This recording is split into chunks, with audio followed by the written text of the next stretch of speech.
Muy buenas noches y muchas gracias por la invitación. Lo primero que debo decir es que me parece interesante lo que planteaba Rubiela sobre la problemática. Es importante que se tenga en cuenta que evidentemente existe una problemática. La gran pregunta es si la solución de esa problemática es lo que se denomina la interrupción voluntaria del embarazo o propiamente el aborto. ¿Es esa la solución? Esa es la gran pregunta, ¿no? Y lo otro sería también porque el derecho necesariamente debe nutrirse de la ciencia, mientras este tema no podría caer en el plano de la ideología, ni podría caer en el plano de los religiosos. Entonces pienso que eso debe ser descartado y el derecho en tal sentido, para poder pronunciarse de manera certera en un tema tan sensible como este, debe beber de la ciencia y de la ética. Por tanto, la gran pregunta de fondo en el tema del aborto es si estamos verdaderamente ante una vida, si es cierto que la vida humana empieza o no desde la concepción, y por tanto sería legítimo eliminar esa vida humana a efectos de solucionar una problemática en la sociedad. Ese, digamos, que es el tema de fondo a analizar. Por tanto, es cierto que se hable de derechos que puedan existir de la mujer en cuanto a su libertad, pero también debe el derecho abordar la temática de si la vida humana del ser que está en estado de indefensión debe ser o no protegida. En principio, ¿qué ha ocurrido? El legislador ha tutelado el bien jurídico y ha elevado a la categoría de delito el aborto en nuestra legislación penal.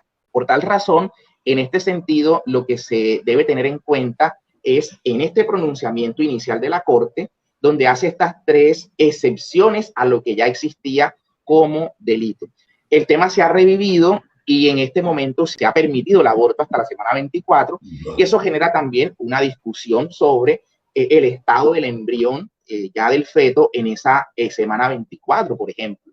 De hecho, conocemos que es posible hacer intervenciones quirúrgicas al feto en el vientre desde la semana 16.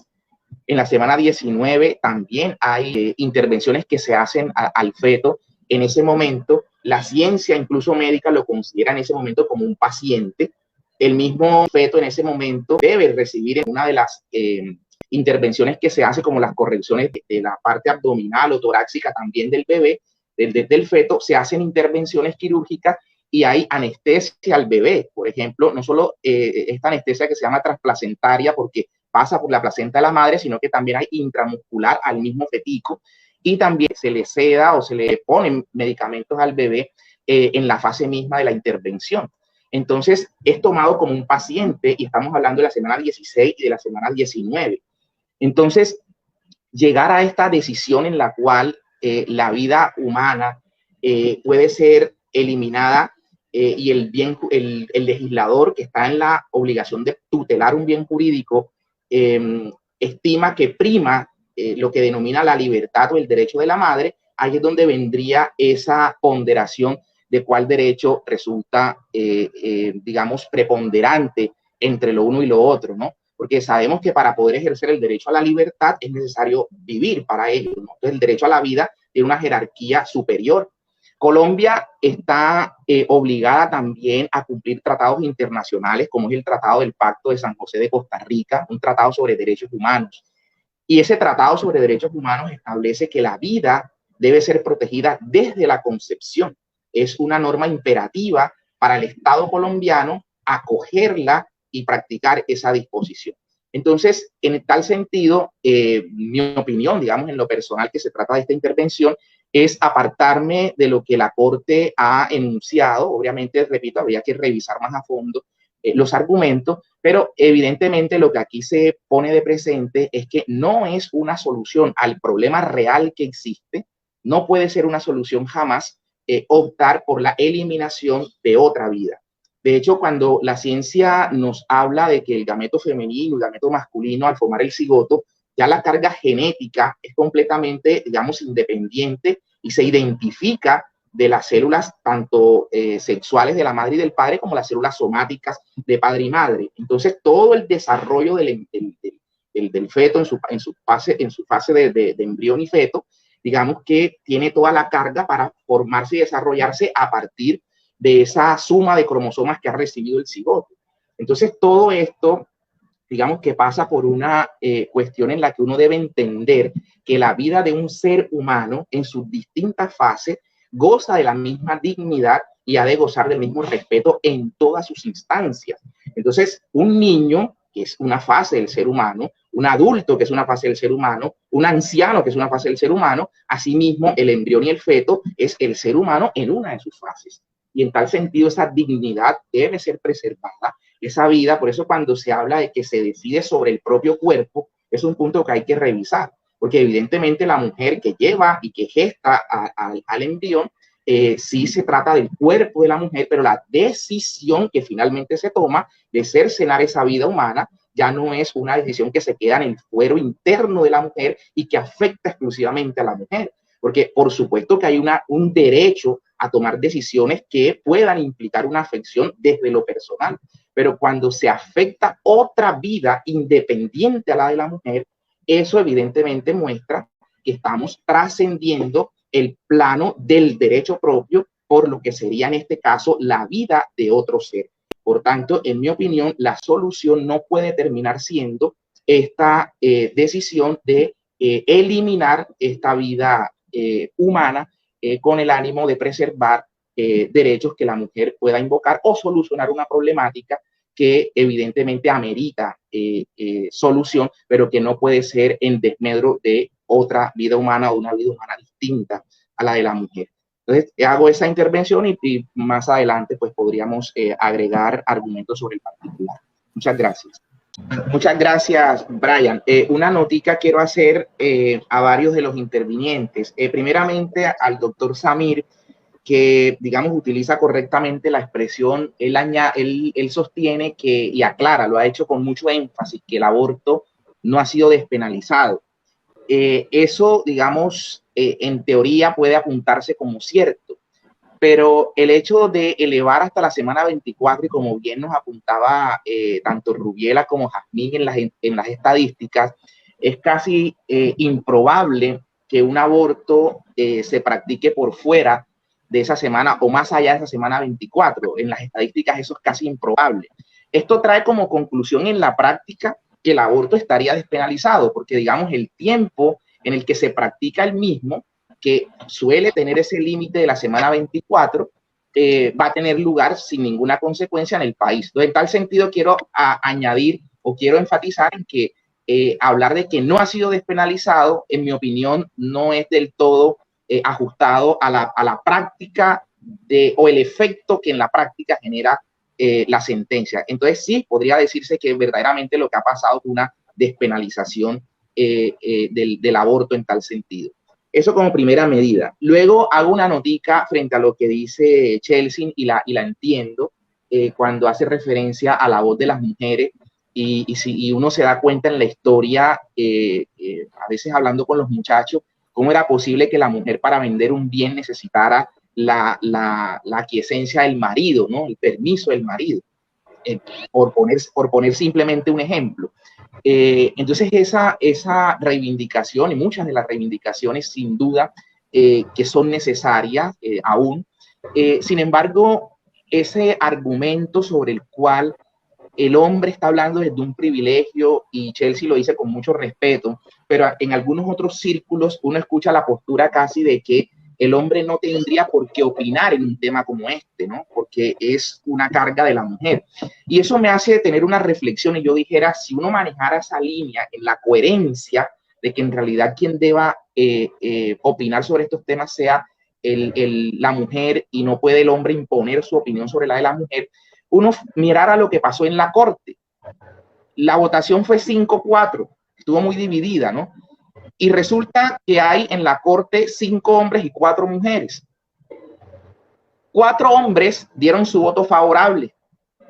3 mujeres, o sea, casi la totalidad de las mujeres, a excepción de una que por cierto aclaró el voto, pero la mayoría de las mujeres votó en contra de este fallo. Si esa postura, no estoy diciendo que así sea, pero si esa postura que plantea, digo que Chelsea lo hace muy respetuosamente y muy moderadamente, pero si es una postura que he escuchado en otros sectores un tanto más radicales que plantean que el hombre no debería opinar, pues este fallo debería deslegitimarse bajo esa postura, ¿no? Porque los hombres impusieron sobre las mujeres de la corte su voluntad.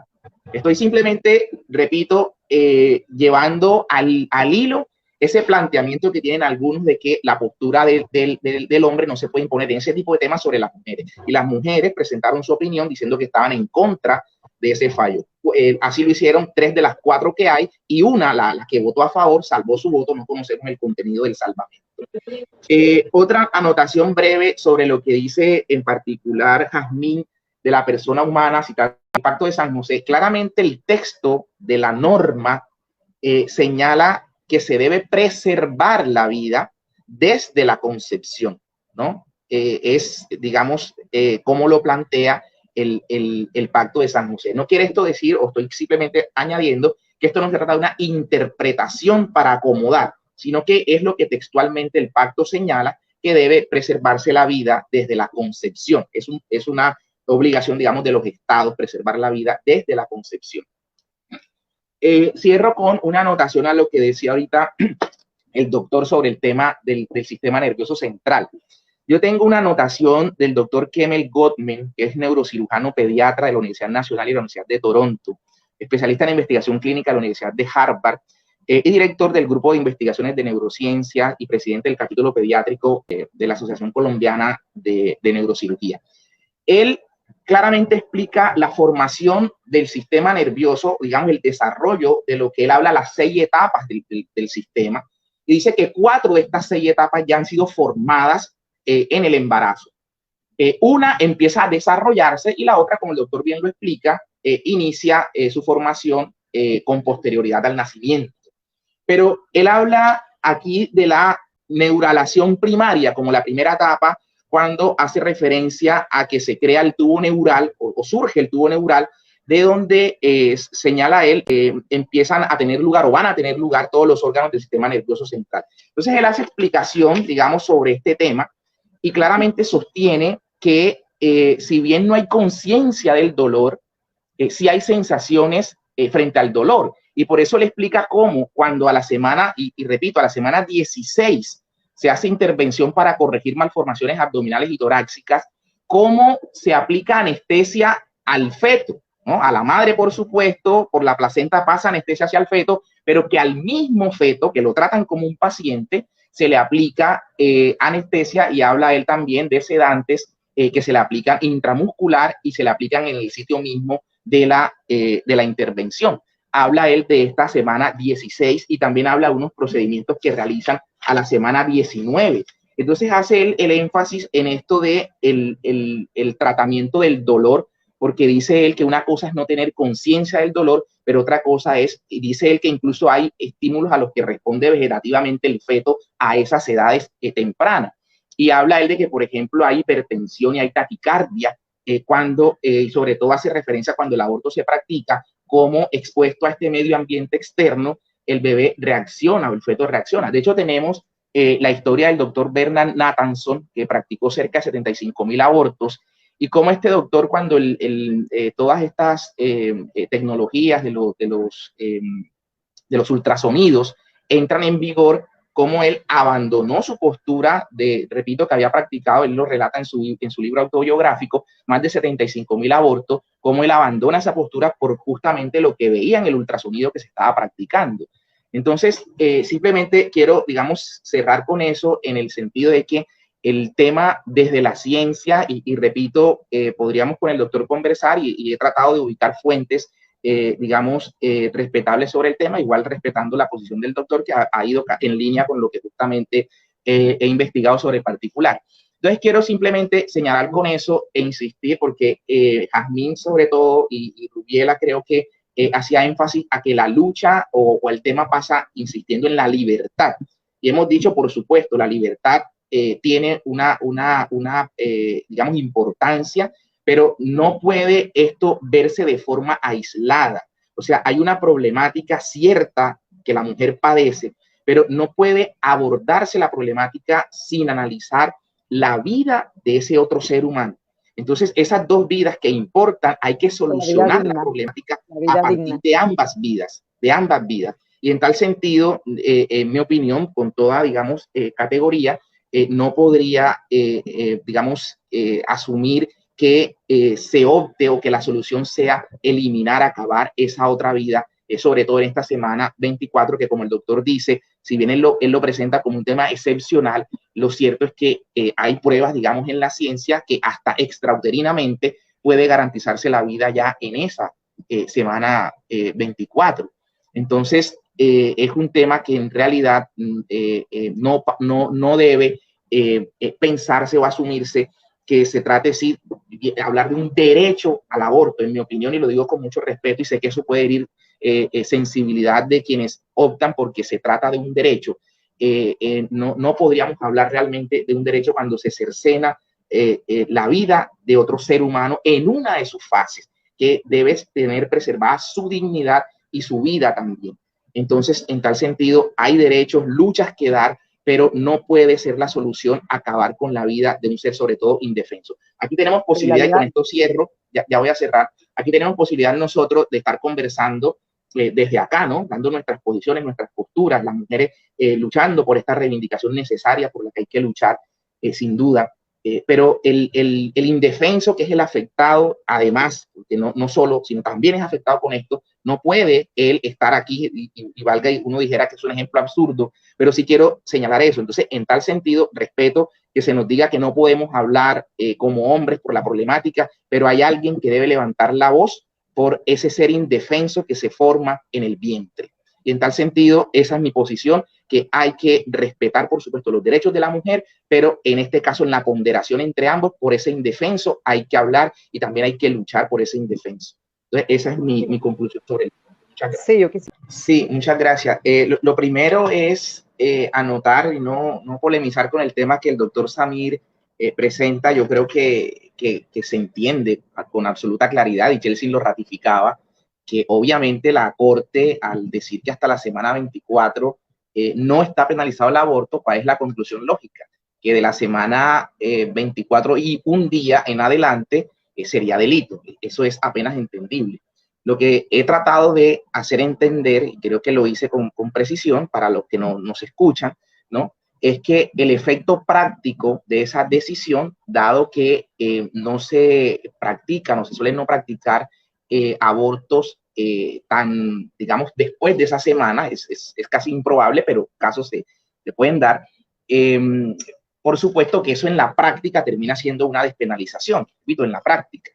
Creo que ese es el punto. Obviamente, si una persona llega a practicar el aborto en la semana 25, 26, etcétera, de acuerdo a cómo está redactado, de acuerdo a cómo es la decisión de la Corte, estaría incursa en el delito. Eso es apenas entendible. Simplemente lo que pongo para los oyentes, sobre todo, es que, digamos, las cosas no nos quedemos en la literalidad. Como uno en la academia, pues no le traslada a un estudiante una sentencia desde su literalidad, sino desde lo que esto implica, y sobre todo también los efectos prácticos que tiene. Entonces creo que eso se entiende para los que nos escuchan.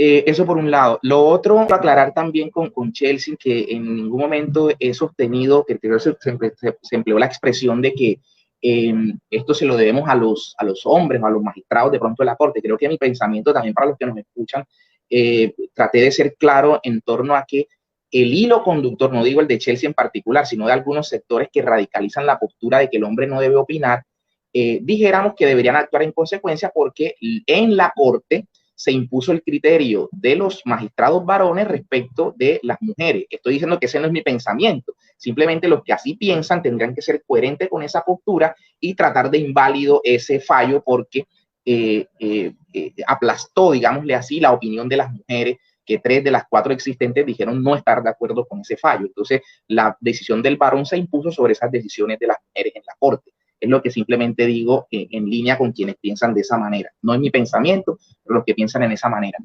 Y bueno, y para cerrar, sí, mi posición acá es simplemente insistir en que esta problemática no se puede mirar aisladamente, como a veces parece ser la óptica de lo que es la vida humana y la otra vida que se está formando. Entonces, el derecho a la mujer y toda esa reivindicación y toda esa línea en cuanto al derecho a la mujer es completamente válida, aceptable, pero esto encuentra un freno cuando ya vamos a decidir sobre otra vida. Y eso es un punto que a veces la discusión parece dejar de lado. Entonces, en eso sí hago la insistencia. También, en mi opinión, esto no se trata de vidas deseadas o no deseadas. Una vida es en sí misma una vida que amerita todo el respeto y la dignidad de la que la debemos impregnar. Entonces, no es cierto que una persona que ya nacida, que viva en condiciones indignas, entonces la consecuencia sea eliminarla, como tampoco en el vientre uterino la razón o la solución sea eliminar esa vida humana. Entonces, en tal sentido, sí dejo, digamos, puesto mi énfasis en el hecho de que si bien hay una problemática, jamás puede ser la solución el hecho de que se elimine una vida. Y para cerrar, cuando se hace referencia a que los abortos se han practicado, se seguirán practicando, entonces ahorita se ha obtenido este tema de la legalidad. Pensemos en que el aborto es un delito, digamos, si lo entendemos como está en la normativa. Si uno toma cualquier otro delito del Código Penal, el hurto, por ejemplo, uno no puede entender que porque el hurto se practique en la clandestinidad, que porque el hurto lleve o pueda traer como consecuencia la muerte del sujeto activo del delito.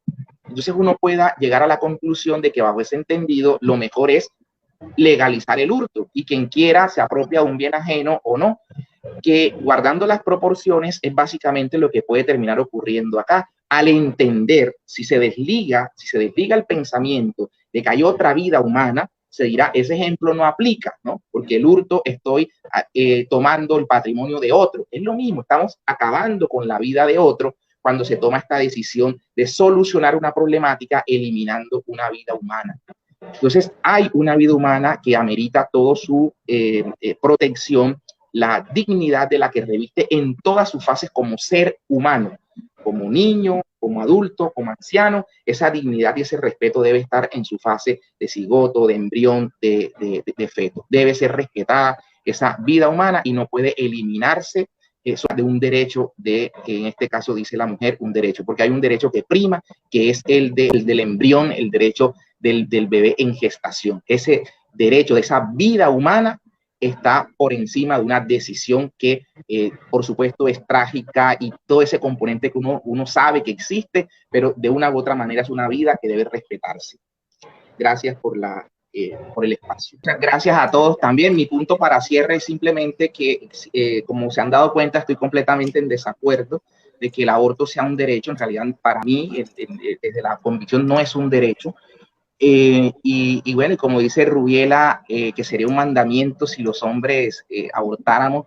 El mandamiento ni es ni ha de ser un mandamiento, el mandamiento ha de ser el respeto a la vida, a esa vida, a las dos vidas, ¿no? Porque es claro que uno no puede desligar ni de un lado, concentrarse en el bebé en gestación y desconocer la realidad de la madre, como tampoco asumir de manera cerrada la defensa del derecho de la madre, desconociendo la vida en gestación que merece todo el respeto y que en este caso de ponderación la vida está por encima de la libertad.